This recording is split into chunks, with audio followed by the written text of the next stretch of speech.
that I don't want to have lost during this campaign, exactly because I believe that it is an issue that is an umbrella over this entire election and is really something that we need to consider how we are going to do better if we are hoping to do more in the next parliament. And this is our culture within our House of Commons. Because when I'm asked these days about the one thing, and I get asked that a lot, the one thing that I would work to change as a member of parliament, or should Greens form government, it certainly has to be the culture of parliament and the culture of work in the House of Commons, because the rest flows from that.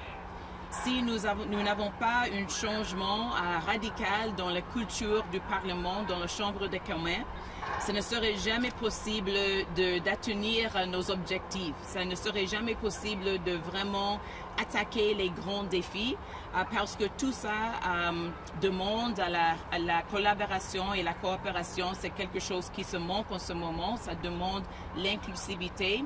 Ça demande une voie ouverte pour des différentes perspectives, et ça se manque aussi. With respect to inclusivity, it's important to recognize that Parliament, as it stands at this moment, is not a welcoming place for many people. It is a place where many people who should be able to serve and who are ready to offer their experience, their education, their perspective in service of Canada and in service of good public policy find that there is no place for their service. On entend ça dans les mots des anciens députés qui ont décidé de ne pas se présenter dans ces élections en fait. On le voit dans les paroles de Mumala Kakak, who said, Mr. Speaker, every time I walk into this House of Commons, into House of Common grounds, speak in these chambers, I'm reminded every step of the way I don't belong here. I have never felt safe or protected in my position. Or Jody Wilson-Raybould, who wrote in her letter announcing her departure from federal politics, from my seat over the last 6 years, I have noticed a change in Parliament, a regression. It has become more and more toxic and ineffective while simultaneously marginalizing individuals from certain backgrounds.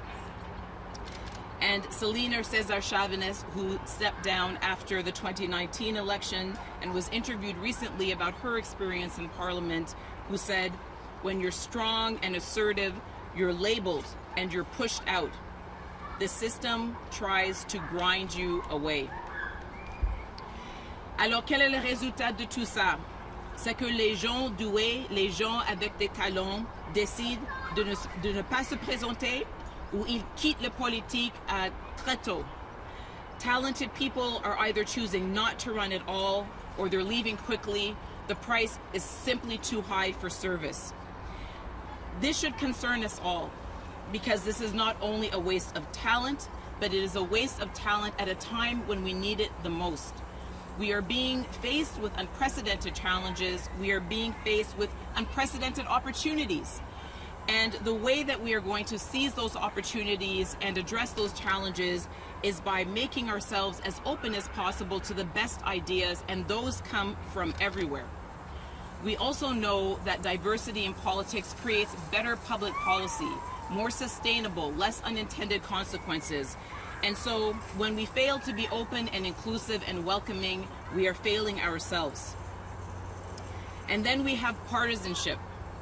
The partisanship that has ensured that we are failing to do our best work because we are obsessed with it. The 2019 election was, I believe, and I know a fact checker will check me if it's not correct, but if I remember correctly, it was the election where the most one-term MPs decided not to stand for re-election. On avait eu tout un groupe de députés qui ont décidé de ne pas se présenter dans l'élection de 2019, and they said it was because they felt ineffective. They didn't see the point. They were at the pinnacle of their professional lives. and sitting in a committee with notes that had been written out by the central office for them to say day after day with no consideration for what they could contribute wasn't interesting, and they left. And we saw during the pandemic how incredibly important it was in the early days for all institutions to work together. We saw at the outset that political parties still could, in fact, put aside partisanship to work together for all Canadians. C'était un moment extraordinaire, mais malheureusement, c'était un moment court. Because just as quickly as we saw that cooperation and collaboration, we saw it disappear into a puff of smoke. And again, to come back to Jody Wilson's letter, what she said is that federal politics is, in her view, increasingly a disgraceful triumph of harmful partisanship over substantive action. We saw a return to common patterns of self-interested partisanship, game playing, jockeying for advantage. And quite honestly, I believe that this election is a culmination of exactly that kind of hyper-partisanship. Because at the end of the day, I'm looking at everyone when I say this, what are we doing here? What are we doing here? Why are we in this election? Can anyone seriously say that this election is about anything other than seeking, the Liberal Party seeking to improve their political fortunes? Est-ce qu'il y a quelqu'un qui peut dire que dans un moment de feu de forêt, dans la pandémie, dans les sécheresses, dans notre quête pour sauver les vies en Afghanistan de les personnes qui nous ont aidés, qu'est-ce qu'on fait ici dans une élection? It really is the exemplification of this hyper-partisanship that is killing the spirit of good ideas and good public policy in our House of Commons. We have to remember that what has been accomplished through cooperation has been tremendous. If people are proud of our Medicare system, please remember that it was one political party who developed it during their term, another political party who introduced it in the House of Commons, and all political parties who voted for it. If we are proud of our Canada Pension Plan, let us remember that that was a plan that was developed and passed during a minority parliament. So good things happen when we cooperate and collaborate together, and we should never forget that. And I will continue to say that, no matter how many times people tell me I should only be emphasizing the things that separate us. There are important things that separate parties. There are important differences, in our case, particularly on our approach to the climate and how important climate action is. But there are things in common. There is common ground. So I say to the people of Canada, what happens next is up to you. We can go through this election and have more of the same, or we can have change. We can talk about policies and all of our plans for them, knowing that they're never going to come to fruition because of the kind of politics and partisanship and lack of inclusivity that we have seen, or you can demand more. We should not be in this election, but we are here. And so what you decide to do next is so important. We can choose as Canadians to elect politicians who want to hold on to the spirit of cooperation and collaboration that we saw in the early days. You can insist that our democracy gets renewed in order to bring more diverse voices to Parliament. And you can reject any party that promotes the kind of hyper-partisanship that is stifling our progress and is clearly on display now in less than, I guess, about a week. It's been a week since this election was called. And to close with another quote from Mumala Kakak, which really just summarizes it. It is possible to create change. It can be started here in the House of Commons and reflected in Canada. I agree, je suis absolument d'accord, et ça commence maintenant dans cette élection. Merci beaucoup. Thank you, Ms. Paul. We have a question online from, sorry. Okay, thank you, Ms. Paul. We do have one question at least online. S'il y a d'autres questions, veuillez utiliser de lever la main.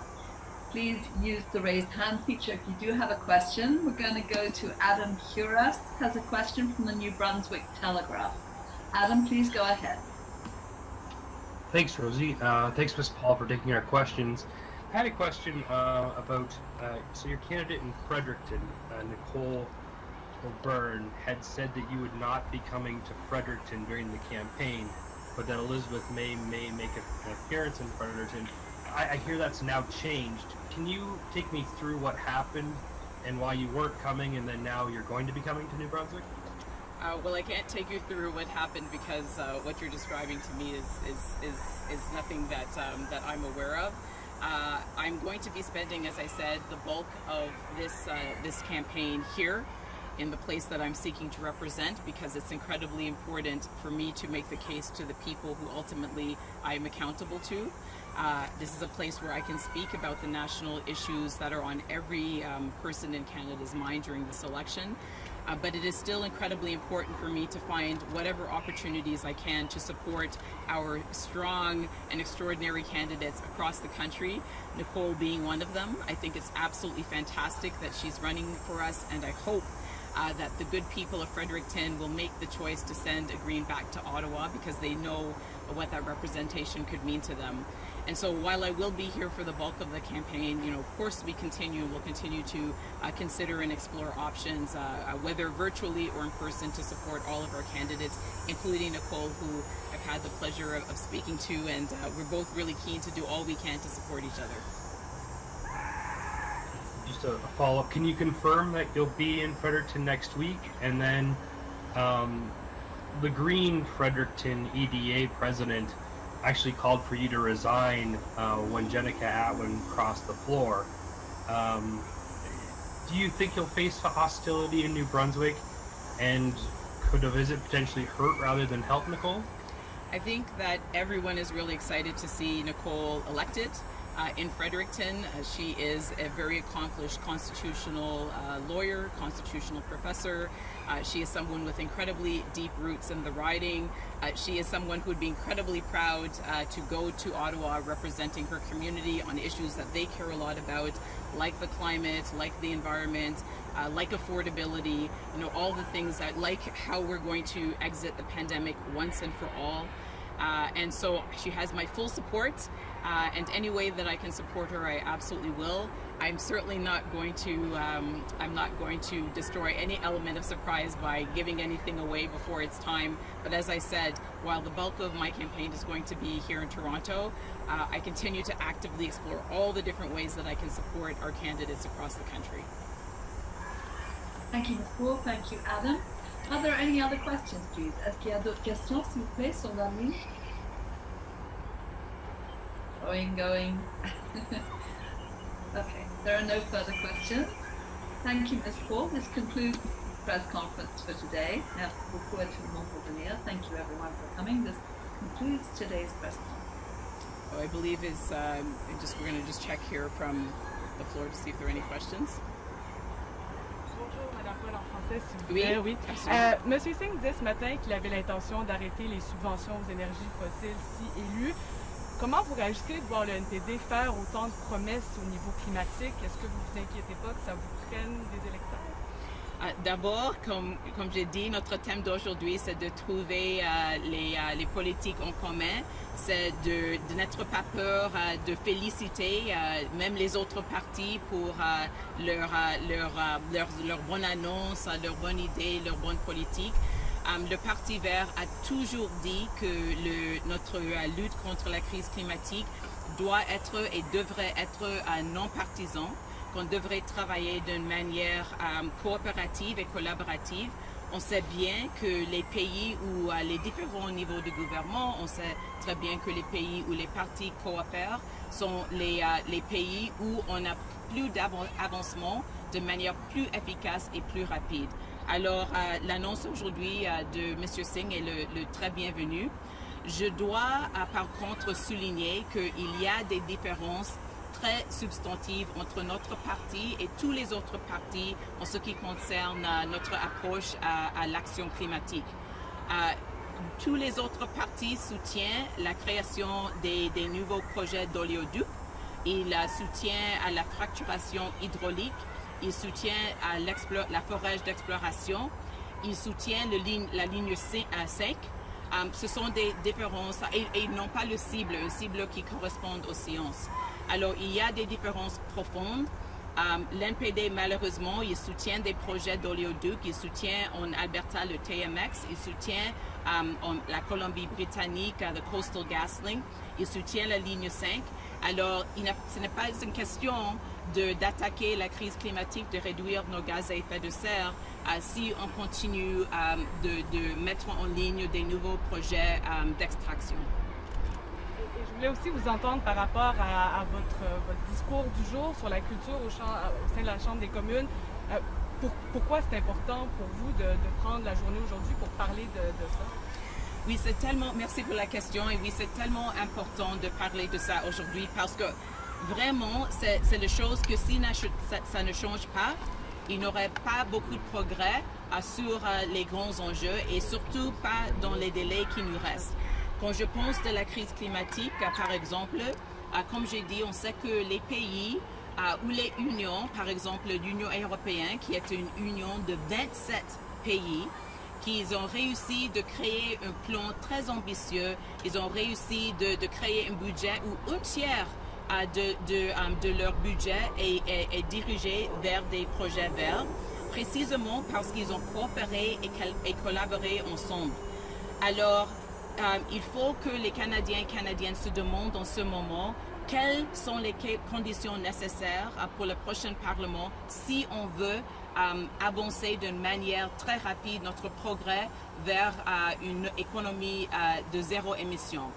Quelles sont les conditions nécessaires si on veut assurer que les meilleures idées, les meilleures politiques et les meilleures personnes sont là et présentes dans notre prochain Parlement. C'est à eux à demander. On n'aurait jamais dû être dans cette élection, mais si nous sommes là, il faut retourner plus de personnes coopératives et collaboratives et diverses au Parlement pour assurer des différents résultats. Sinon, nous serons là où nous avons commencé. Ce serait une élection encore même plus inutile et on ne veut pas ça. Moi, je ne veux pas ça. Je crois que les gens au Canada ne le veulent pas non plus. Is it possible to give us those in English? Oh, yes, absolutely. In English, yes, absolutely. So the question was about why did I choose today to talk about the need for change in the culture of federal politics. And the answer is just simply that if we don't want more of the same, we need to do something different. We can't keep heading down the same road with the same people, with the same approach to politics and hope for a different outcome. It's really that simple. If we want to be able to do big things, to do generational things, historic things, legacy things as people in Canada, then we need to acknowledge that we are going to need to do those things together. The countries and the unions like the European Union, which is a union of 27 countries that have put forward the most ambitious plans on the climate, on reducing greenhouse gas emissions, on creating the green economy of the future, are countries and unions that cooperated and collaborated.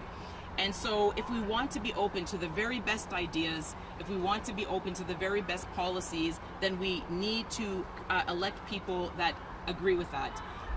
If we return under the same conditions of lack of inclusivity, hyper-partisanship, and the same old approach, which is really about the party and not the people, then I'm afraid we'll have the same results which we had in the last election, and that this election would have been even more futile than I see it to be at this moment. So I think that this is one of the things that Canadians should be taking to the ballot box with them. Do you want to change in the culture of Ottawa or don't you? And I believe that the answer is yes. Thank you, Ms. Paul. There are no more questions online. Thank you. Alors, merci beaucoup. Thank you very much, everyone.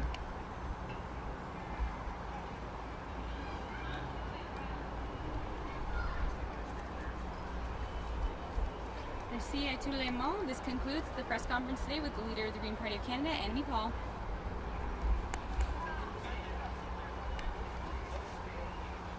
There you go. And